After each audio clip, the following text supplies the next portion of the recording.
Hello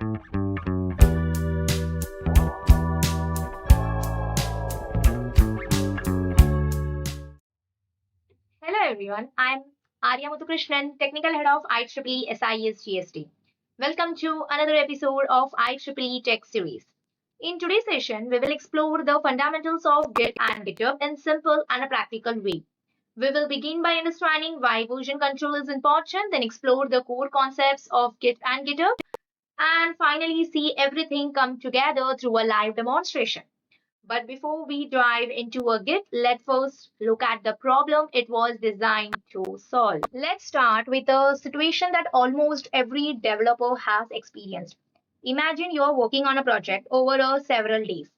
Every time you make a major change and you save another copy of your project. It can be comes under your without version control. The such files can exist here only. The project underscore file, project underscore file underscore v2, and project underscore file, and at last project underscore file underscore real. We have all seen this at some point. The problem is this file names does not tell us what actually changed. If someone asks you to go back to the version before the bug was introduced or to the version where a login feature was working perfectly, which folder would you open?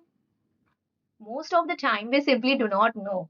As the project grows, managing a different version like this becomes confusing, time consuming, and sometimes even risky. Now imagine solving the same problem in much better way. Instead of creating a multiple copies, every important change is recorded in a timeline. The project starts here, then we add a login feature, create a dashboard, fix a bug, and later add a payment module.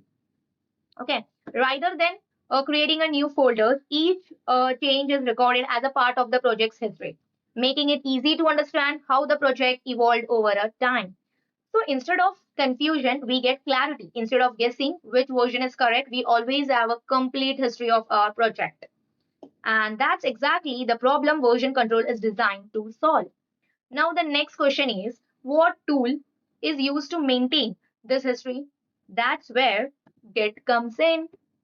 In a previous slide, we saw how managing a multiple copies of a project can quickly become confusing. Git solved this problem by recording the history of every important change made to our project. You can see the timeline, is it? So instead of creating a folders like a project file v2, Git allow us to save meaningful version of our project using something called a commit. Think of a commit as a checkpoint in your project history. Whenever you complete an important piece of work, you can create a commit to save that version of the project. If something goes wrong later, Git tells you go back to one of those checkpoints and understand exactly what changed. In simple words, Git keeps your project history organized, making it easier to track changes and manage your work over a time. But so far, this entire history exists only on our own computer. What if we want to store it online or share it with others? That's where GitHub comes in. So far, we have seen we have been only working on our local computer. Git help us to track the changes and maintain our project history locally. Now, but in a real world development, we often want to back up our work, access it from a different device, or share it with the other developers. That's exactly where GitHub comes in. GitHub is an online platform that hosts Git repositories, allowing us to store our projects securely in the cloud. Because of the repository is online, it becomes easy to share your work, contribute to a team project, and access your code from anywhere. A simple way you can I can just give you a simple way to remember this is Git manages your project history while GitHub provides an online home for that project. Now that we know what Git does and where GitHub fits, let's see how our code actually moves from our computer to GitHub. Let's follow the journey of our code. Every project starts in a working directory where we write and modify our code. Once we are satisfied with those changes, we prepare them to be saved. Afterwards, Those prepared changes are then stored in our local Git repository as a part of the project history. Finally, we upload those saved changes to a GitHub where the project is stored online. So the journey is simple. First, you have to working directory. Second, staging area. Third, local repository. And last, that's a fourth, GitHub repository. Now let's see which Git commands perform each step of this workflow. Every step in a workflow is performed using a Git command. The Git add command prepares the changes we want to include in a next version. The Git commit command save those changes as a checkpoint in our project history. And the Git push command uploads those commits from our local repository to GitHub. So the complete journey becomes changes, changes, checkpoint, and final GitHub. Now that we have understood the theory, let's perform this entire workflow in a real project using a terminal. So far, we have understood what Git is, what GitHub is, and how the Git workflow works. Now it's time to see everything in action. I will create a simple project from scratch using a Git to track it and then upload it to GitHub. The goal isn't to build a project, it is to understand how Git works in a real development workflow. Let's get started. I am using a command prompt, but you can use a Windows, PowerShell, or any terminal available on your system. So first step is to create a project folder. KDIR, my first project. So here mkdir stands for make directory. That means it will create a folder and the name of the folder is my first project. This is the name of the folder we have written. Afterwards we will click enter. Now the folder has been created. Now we have to go inside the folder. So we will use a CD. CD means what? Chain directory. Ready? And folder name you have to write. My first project. So now we are inside the folder, my first project. Whatever app, like whatever applications or whatever command we will write now, it will all come inside this folder. Now the step 2 will be create a file.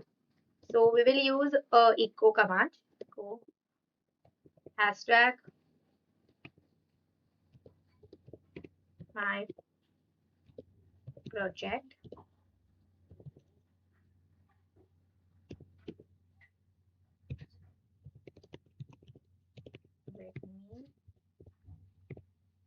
So every project usually contains a README file that gives a brief introduction to the project. What I am doing here, quickly create one using a single command like echo I am using so that whatever I'm writing here, that's my project, will come inside readme.md file. And this readme.md file is inside my folder, my first project. Now I click enter. Yeah, this is also done. Now next, that is the step 3. Now we have to initialize a Git. Right now, this is just a normal project folder. To start tracking it with Git, we use a Git init. So Git init. This initializes the Git and tells it to start maintaining the history of this project. After that, we can check the status. So we will use Git status.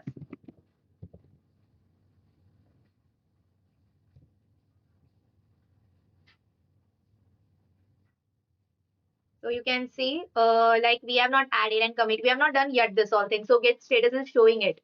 No commits yet at all. So whenever you want to know what's happening in your project, then you can use the Git status. Is the first command you will use. Like it will always keep a track of your folder, what it is doing. Step 5, the stage file. That means we can add Git, add, and between, like add, afterwards we want to give a space, okay, between dot and add. Many a times, even I have done this mistake, add and I never give a space and it will give you error. So, like if you do not want error, so just give the space here. So it has been added. That means moves the changes to the staging area, meaning they are ready to be saved. Now again, if we run git status, you can see the new file has been added, readme.md.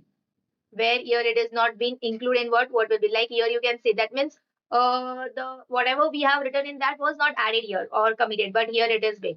That's why you can also see the color, it's green, it's red. Afterwards, the 6th step is commit. In git commit, we can write whatever like we have changed. Commit is simply a save checkpoint of that project. Okay.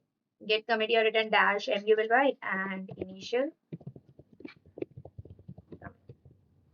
Okay, here dash m means we can say let us add a short message describing this version. Okay. Here I have named it initial commit because it's the first version of the project. So it is also done. Commit is done. If you want to modify the file, then we will write again that code, that file code echo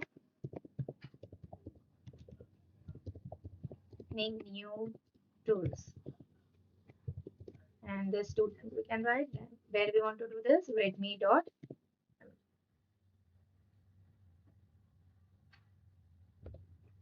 So yeah, and if we will go for git status, yeah, the modify, it is saying data that file has changed since the last commit, right? But we have commit, we have to add it again, git add, and it will go git add dot. So see this mistake which I do, that do not give a space. Yeah, now it's done. Now we can write the commit also. That commit command is where, yeah, we have updated readme, right? So we can write.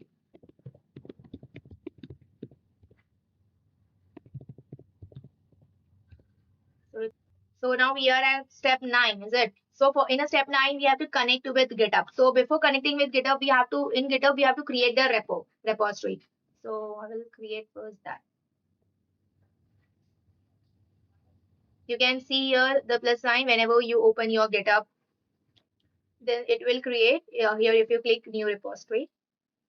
Then you can write any name, but I will give same name what my folder has. First, when you can keep same also folder and file name, it will be more easier. You can keep same. So now I have created the repository. Now here you will get one URL. You want to copy this URL and here in your command prompt, you have to write git remote and add origin and paste this URL here. So far everything has been happening only on my computer now. So now I will connect this local repository to my GitHub. Origin here means simply the default name for the GitHub repository we are connecting to.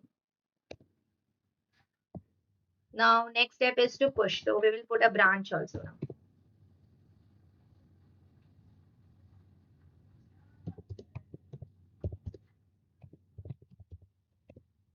Okay, and now the last step, finally, I will upload all my commits to GitHub using git push.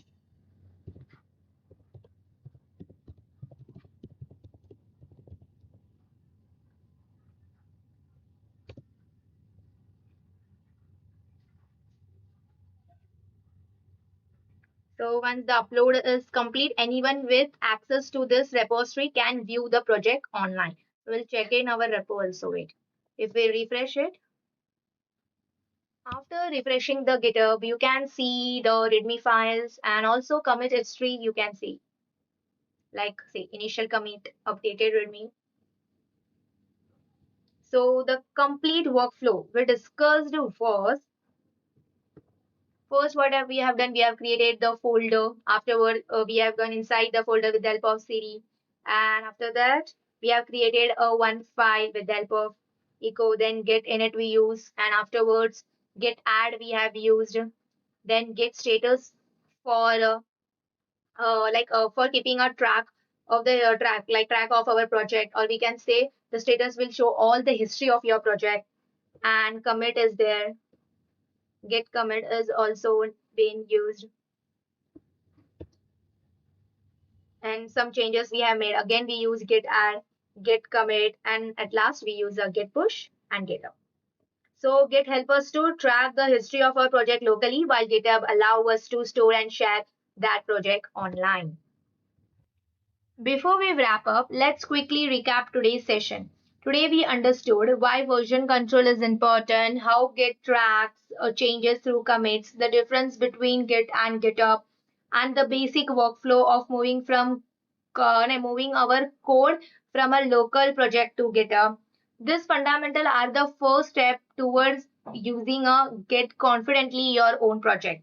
In the next session of the IEEE Tech series, we will build on these fundamentals and explore how Git and GitHub enables collaboration through branches, pull requests, and merge conflicts. Thank you for watching this session of IEEE Tech series. Happy coding and see you in the next session.